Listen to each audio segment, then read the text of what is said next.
So something slightly different in this video. We're not outside in the field, we're inside today, and I wanted to take you through some of my top 10 sort of picks from 2025.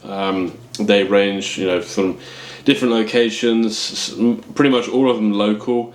In fact, I think all of them are pretty much local, and yeah, I thought it'd be fun because you've seen kind of me going out doing the camera trapping, but there is also other photography that I do as opposed to just that. And so yeah, we'll get right into it.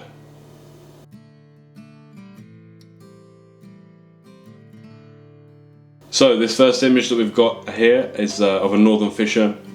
Many of you that would have been following along with my camera trap series know that I've been trying desperately to get a photograph of a bobcat in the snow. It's not happened yet. I do have some pictures of bobcats. Unfortunately I didn't manage to film them, or I wasn't filming a vlog when I got the images, but you should see those kind of in the next few videos. But anyway, let's get back to this northern fisher. I'd seen a bobcat come through here on a trail camera, and with anything, you put these cameras out into the field and you just hope and pray something, the thing that you want kind of walks past the camera.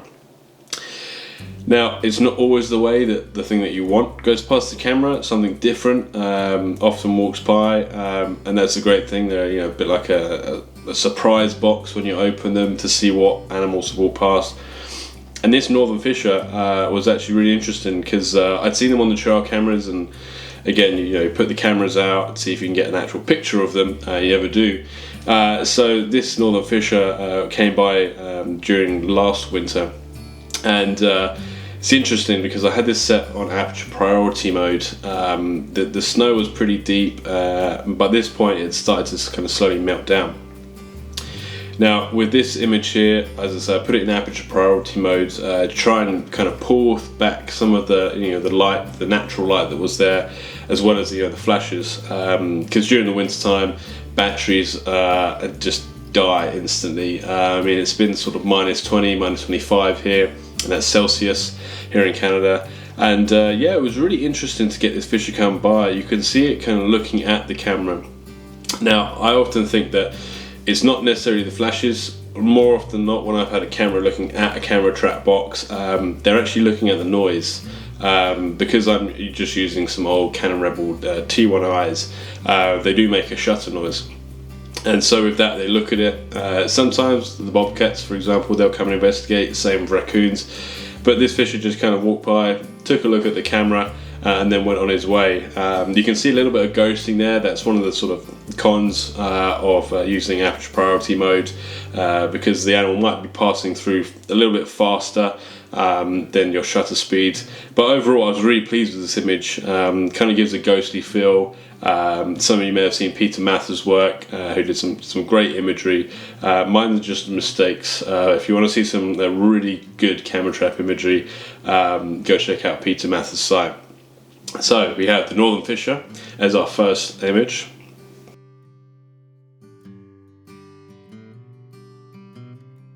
So as I say, we're sticking local, and this next image of a barred owl is no exception. I was actually taking the local tenant's dog out for a walk, and there's sort of an old disused leisure centre near me, and I know that there was porcupines there up in the trees, so I would often bring the camera along to see if I can get any pictures of them. They're usually 20-30 feet up the tree, but I thought maybe on the off chance that we might get a porcupine at lower levels. Alas, that didn't happen, but as I was rounding a corner, because there's sort of lines of trees as we kind of go up and down to do the walk, as I was coming back around, I saw a pair of eyes looking at me over some dead vines, and then I stopped and I thought, oh my god, it's an owl. And I had this little terrier with me, and I was thinking, oh no, it's going to scare off the owl, but alas it didn't. I was there for probably about 20-30 minutes, and then the chickadees and the other smaller birds were coming in, and kind of the game was up for this owl, so it knew it was there. So it flew to a nearby tree, and luckily for me, it was kind of in the open and just in the right spot, that there was no kind of branches covering it. It's quite a dense sort of tree line, And to me, it just kind of seemed like a sort of a broken photo frame. I've kind of coined this image as a freeze frame because it was taken during the winter, and it does look like that kind of smashed frame. For me, it's probably one of my favourite images I've ever taken. I really like it. I know you shouldn't really kind of, in the moment, take that as, oh, wow, this is an incredible image, and you kind of pull yourself away from that moment. But for me, I really, really do like this image. There was absolutely no baiting involved, nothing like that. It was just me with the camera, taking the dog for a walk, and this is probably 5-10 minutes away from the house, which was incredible to see.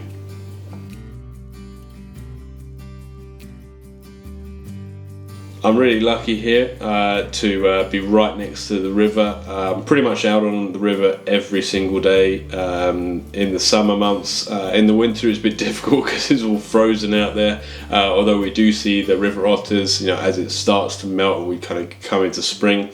And as a result of that, it's given me incredible access to a whole bunch of wildlife that resides in the river, whether it was the otters I mentioned, beavers, ospreys, anything really. And talking of the ospreys, in town we have a couple of nests actually. One of them, they nest on top of one of the lights at a baseball diamond, if you can believe that. So in the summertime when baseball games are happening and lots of shouting and things like that around a sporting event, these ospreys are nesting in one of the lamps. And so during the end of the nesting season, when the chicks are fledged, I found out that they actually come down to the river, and there's a waterfall just upstream. So these rivers here, they're split into kind of two at each section. So you have the lock section, which allows boats and boat traffic to kind of come up and down the river, and then to the side you have a sort of waterfall, sort of a bypass where the water can flow freely. And they were there, and I think there was three young juvenile ospreys there. And in the kayak, I managed to get this really incredible view. Just looking at it now, and you can see the nictating membrane that covers the eyeball. Now that nictating membrane is almost like a pair of goggles. So when they're diving for fish and things like that, this nictating membrane comes over and protects the eyeball. And I was just so enthralled when I got this kind of image back onto the laptop. And you can see that it's sort of kind of this mosaic pattern of veins going over that membrane. And it was just a really cool experience because the birds are fairly used to people. Now they kind of, they keep their distance, but obviously, being raised at a sporting event, pretty much, throughout all of their early parts of their life, they're not too bothered. So I was able to get some really, really cool views of the ospreys, and they would actually fish around me. They'd fish there, and then when I was kind of out locally, nearer, the house, I would see the adults come down, swoop and catch fish, which was really, really cool to see. So I'm really hoping the ospreys are coming back this year, and it'd be really cool to try and get some photographs of them fishing, wild fishing. There's no stocking. This is them just picking out fish from the river. So fingers crossed we can see that this year.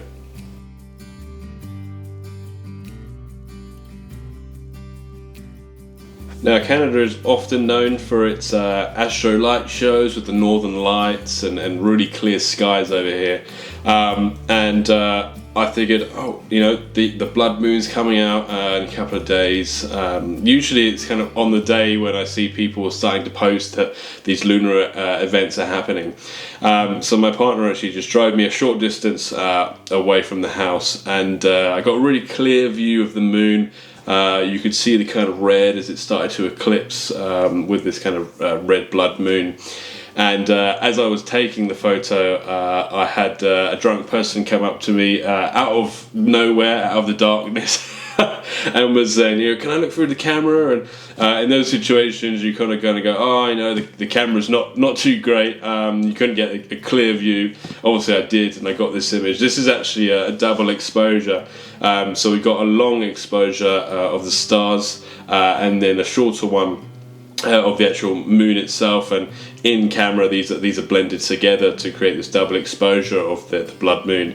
And I really like these kind of images. I always find it difficult to photograph moons purely because you're always going to have that really bright highlight, but you want to capture the details of the kind of moon and the craters and things like that. So for me, I was really pleased to get this image, and shortly after my encounter with the drunk person, I bundled the tripod and all the camera and everything into the car, and we beat a hasty retreat back to the house. So it was definitely worth it, and I've seen maybe 3 or 4 blood moons now, and as well as that, obviously the Northern Lights. But yeah, it was an interesting evening, to say the least.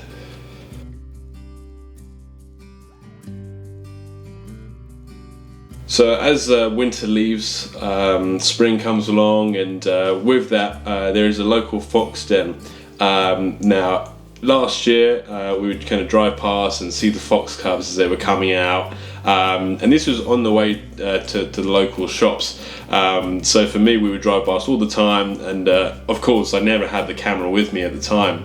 And so I spent a lot of the springtime trying to photograph this family of fox cubs, and I think in total there was 6 cubs, and there was the mum and the dad that would come in and bring food morsels. In this case here, this is a red squirrel, and it was interesting to watch this actually, because the more time we spent around the den, and the more comfortable they came around us, they would actually hunt around us. I once saw the female run almost 6 feet up a telegraph pole, just vertically straight up, to try and catch a squirrel that was chased by the foxes, and that was incredible. It ran all the way up, and then kind of backflipped back to the grass. Unfortunately, it didn't catch the said squirrel, but you can obviously see from this photo that they're incredible hunters. I particularly love this photo because there's so much energy and so much kind of excitement within this. It sort of has framed the moment of how excited these fox cubs are when the adults come in with food items. The female fox here or the male, I think it's the female fox would come to the edge of the kind of field, look around, and as soon as the cubs would spot the adult, they would go racing over, tails in the air, and you could see one of them there trying to grab that piece of food. And usually what would happen is once she had given the food to the cubs, they would take it straight underground, and then one after the other they would all go down into the burrow. But I just love this photo, probably one of my favourites again. We are after all doing the top 10 of 2025, so that family, I hope they'll have another set of cubs this coming spring. It's currently winter outside still. We're sort of the end of February, hoping in a couple of months' time that the snow starts to fade away and we get more of the sunshine, and temperatures start to warm up.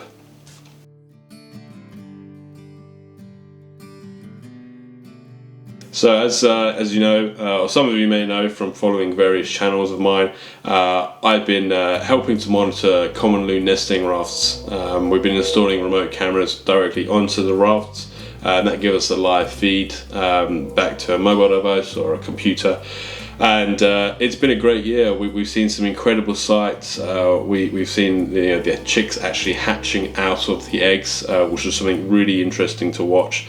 Seeing their first kind of moments into the world. And then what was great was as soon as the chicks had hatched, I would then go down to the lake, jump in my boat, and go out and photograph and kind of do a head count and make sure everyone was there. Now this particular pair of loons did have 2 chicks. Unfortunately, one of the chicks disappeared. I'd seen both of the chicks kind of jump off the raft that they had. These are floating rafts, so there's only kind of an inch or 2 for them to go into the water. And I went out there and I could only find one of the chicks. Now there could be a plethora of reasons as to why the chick disappeared. There's plenty of predators from bald eagles, and also things under the water such as pike and largemouth bass, which would easily take a small chick. They're only very, very tiny, when they kind of first leave the raft. So I would go out, and these two parents here, the loons kind of become used to me in my boat because I'm out there all the time.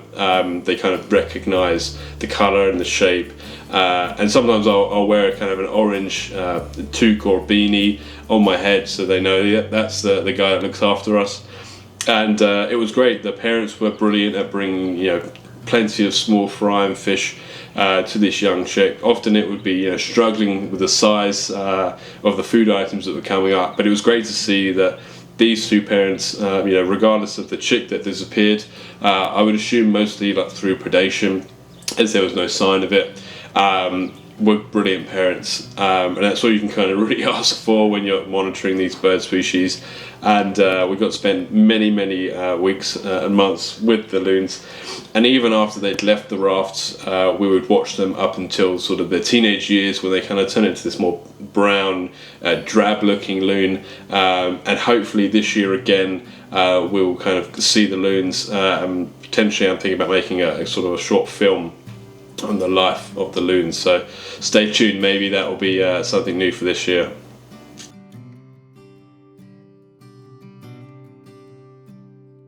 So we're now moving into a slightly different style of image. I was actually commissioned by a local conservation authority to photograph species at risk. This included things like monarch butterflies, turtle species, various bird species, and also bats.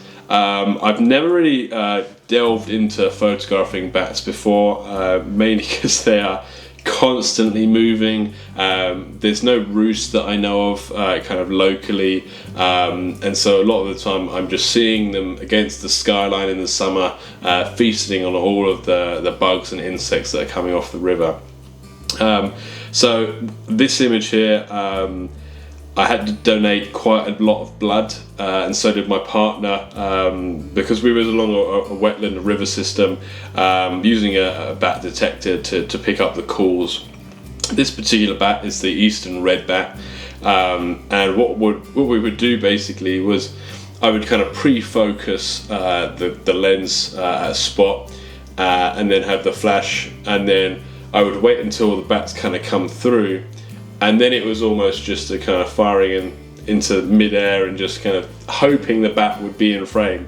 Now this bat was, and it was great because all the little white kind of circular dots gives it sort of a space alien type of feel. Those are all insects. Those are all the flying bugs and insects, most of them mosquitoes, that the bats are coming and feeding on. I used an aperture of probably around 2.8 f4 to try and lower the flash output, so there wasn't much there, and to get this image was kind of really difficult actually, because you're just firing into the darkness, no idea where the bat will be, and so here it kind of, as I say, gives sort of a space age alien type of feel, where you've got the bat in and amongst a sort of galaxy of different bugs and insects that are hatching off the river.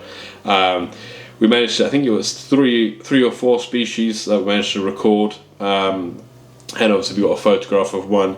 It may not be the sharpest, or the animal's not the biggest in the frame, but for me I really kind of more enjoy the creative aspect of that image.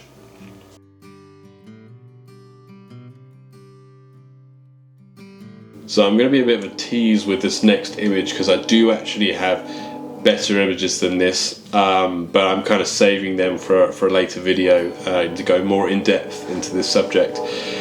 Now, I've been in Canada for just over 2 years now, and when I first arrived in the winter, I got my first video clip of a bobcat.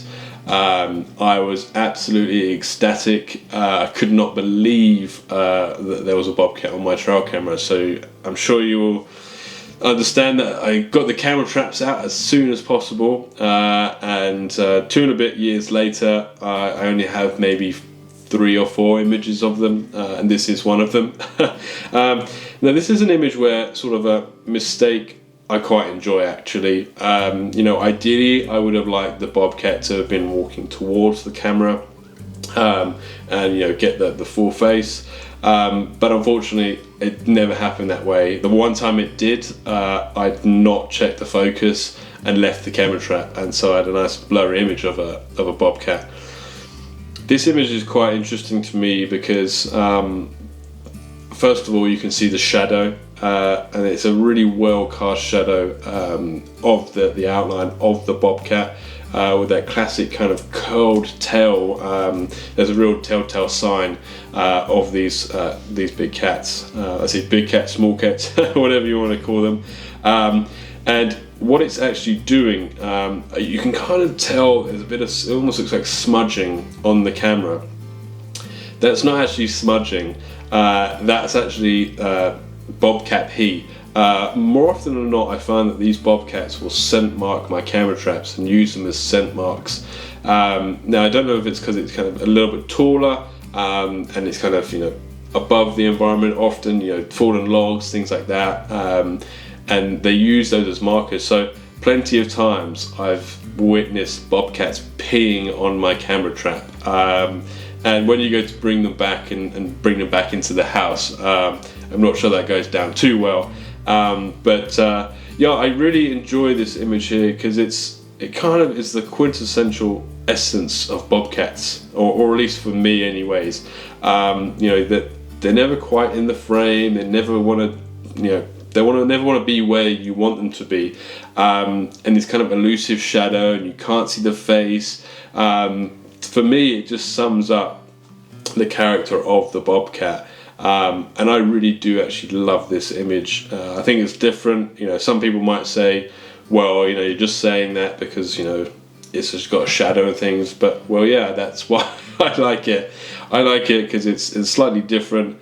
And it kind of invites you to want to know more about this elusive species. So that's why I've included it in here. As I say, I do have a slightly better one, but I'm saving that for a later video. But yes, the bobcat mission continues.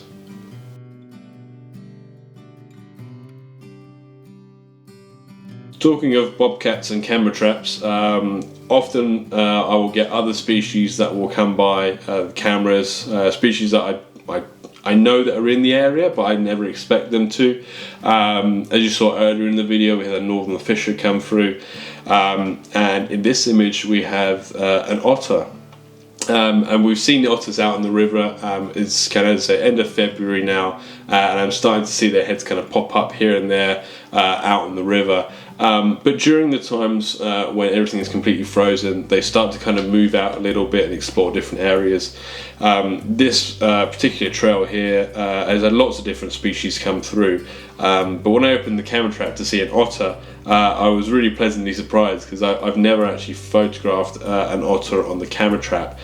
You can really see that muscular tail there, and for most species of wildlife, the snow is awful. It hampers travel and slows down. And these otters here use that muscular tail to kind of keep their balance as they're kind of wading through the snow. And you may have seen those online viral videos where otters are sliding around in the snow, and I've seen them do it on cameras, so I know it's true.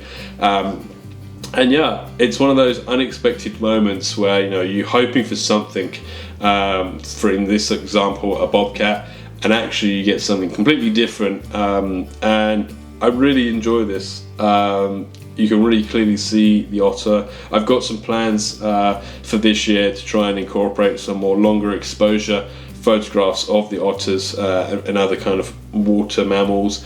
But as you saw with the northern fisher image, sometimes you may get the odd ghosting effect there, so we'll see how that goes, and maybe I'll make a video on that too.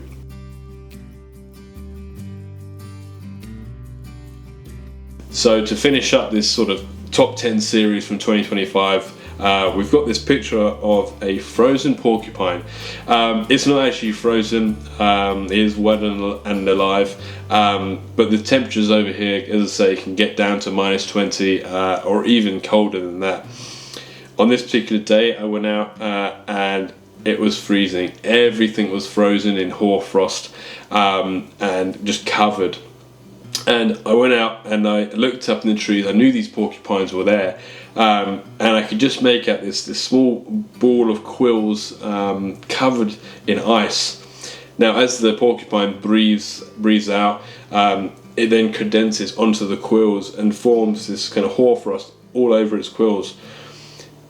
To me, it just reminds me of sort of a Harry Potter mythical creature in some book somewhere. On first glance, you might not assume that this is a porcupine. Most people, when you say the word porcupine, they might think of sort of the African species of porcupine that are often seen in zoos, whereas this is the North American porcupine, a lot smaller, but still an incredible kind of show of hardiness during the winter months. And I've been out filming these porcupines. You should see a short film in a week or a couple of weeks' time, depending on when I put it out. And I've really enjoyed spending time with them. Every time I go out, I hope that they're at a lower level for me to film or photograph, but nonetheless, they're always way up where it's colder, actually. But I really enjoy this image, and just for the simple fact it reminds me of a strange beast from a faraway land, not something local. And this image was taken about a 5-minute walk away from the house. So it just goes to show you don't need to go far places. Yes, I'm in Canada, but this is my local wildlife species, and I just love going out and photographing them. In the summer months, you'll often see them by the sides of the road, kind of feeding on the verges and things like that. They'll still be up in the trees as well in the summertime. It's just during the winter they're a lot easier to spot because there's obviously no vegetation growth there. So that rounds up my top 10 images from 2025. I hope you enjoyed kind of seeing them. I don't often kind of post the kind of behind the scenes or what I think of the images. Usually I just kind of throw it up on the Instagram and things like that. But if you've got any questions about how I might have taken any of the images or equipment and things like that, drop a comment down below, drop a like if you enjoyed the video, and as always, if you can subscribe to the channel. I've no idea if this will grow or if it will just stay at, I don't know what it is, 10 subscribers at the minute. Then that would be really much appreciated. As I say, I've got a short film coming out about those porcupines that you saw in the trees. Another update on the camera trap in the winter conditions for bobcats, and that will be a 2-parter.